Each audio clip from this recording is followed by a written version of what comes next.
દક્ષિણ ભારતમાં સજ્જનો એક આંધ્રપ્રદેશ અને તૈલંગ નામનો એક પ્રદેશ, એમાં કાકરવાડ નામનું એક ગામ.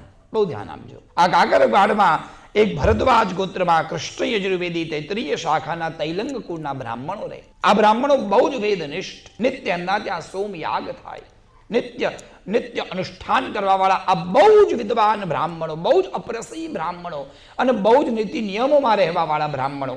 ધ્યાન આપજો સજ્જનો, કથા બધાને ખબર છે. આટલા બધા નીતિ નિયમો ઘરમાં હોય અને ઉત્તમ સેવા જ્યાં પ્રભુની થતી હોય ત્યાં જ ભગવદીય જીવનો જન્મ થાય. કદાચ તમને લાગુ પડતું હોય તો માફ કરજો, ખોટું ન લગાડતા, પણ મેં એવા કેટલાય વૈષ્ણવો જોયા છે જેના ઘરમાં સરખી સેવા નથી બિરાજતી. એમણે ઠાકોરજી ક્યાંક પધરાઈ દીધા છે, બહુ હવેલીમાં જતા પણ નથી, બહુ ભગવાનને માનતા પણ નથી, પણ સાહેબ એના ઘરે પૈસો એટલો બધો વાત જવા દો, બોલો જય શ્રી કૃષ્ણ, એટલા બધા સુખી. મને એમ થાય કે આ માણસો યાર, પણ જ્યારે એમને નજીક જઈએ વાત કરીએ ત્યારે ખબર પડી એ કે અમારા દાદી, અમારા મમ્મી બહુ મરજાદી હતા. અલા, એ મરજાદી હતા એનું તમે આ ભોગવો છો. આજે તમારા ઘરમાં જે 3 પેઢી સુધી પૈસો ટક્યો છે ને, એ મારું ને તમારું કર્મ નહીં, એ તો ઠાકોરજીનું કર્મ છે. કોક એક જીવ ઘરમાં એવી પરમ ભક્તિ કરે છે કે એનું તપ 4 પેઢીઓ સુધી ચાલે છે. 4, 5 પેઢીઓ સુધી એના ઘરમાં ક્યારે કોઈ અધોગતિ ન આવે, કારણ એક વ્યક્તિનું જીવ, એના પ્રાણ ઠાકોરજીમાં પરોવાઈ ગયા છે. એણે બહુ જ મનથી સેવા કરી છે, બધું જ પોતાનું છોડીને સેવા. જ્યારે કોઈ વ્યક્તિ બધું છોડીને, બધો ત્યાગ કરીને ઠાકોરજીને ભજે છે, એનું પુણ્ય બળ, એનું ફળ આખો પરિવાર. આ જુઓ તમે, તૈલંગ કુળના બ્રાહ્મણો કેવા અદ્ભુત. ગોપાલ કૃષ્ણ ની ભક્તિ કરે વૈદિક પરિવાર. ગોવિંદાચાર્ય નામના એક બહુ જ ઉત્તમ, એમના પુત્ર વલ્લભ દીક્ષિત, એમના પુત્ર થયા યજ્ઞ નારાયણ ભટ્ટ, નર્મદા સાથે એમના લગ્ન થયા.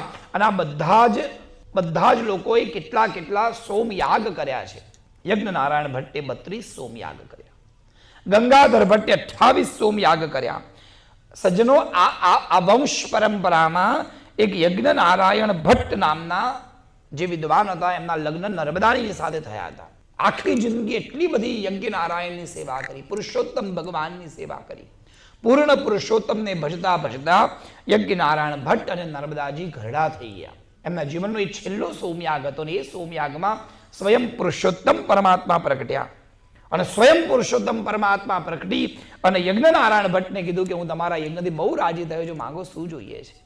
યજ્ઞ નારાયણ ભટ્ટે કીધું, પ્રભુ મારે તમારી પાસે શું માંગો, મારે કંઈ નથી જોતું, આપના આશીર્વાદ મારી પર રહે. પણ પ્રભુ એટલા બધા રાજી થયા, માગ્યા વગર ભગવાને સામેથી કીધું કે તમારા જેવું જો કુળ મળે તો મને તો જન્મ લેવાનો આનંદ થાય. યાદ રાખજો, જે દિવસે તમારા કુળમાં 100 સોમયાગ સંપન્ન થશે ત્યારે સ્વયં પરમાત્મા, સ્વયં યજ્ઞ નારાયણ, સ્વયં પૂર્ણ પરબ્રહ્મ પુરુષોત્તમ એ તમારા ઘરે પુત્ર બનીને પધારશે. આવા એમના આશીર્વાદ આપ્યા.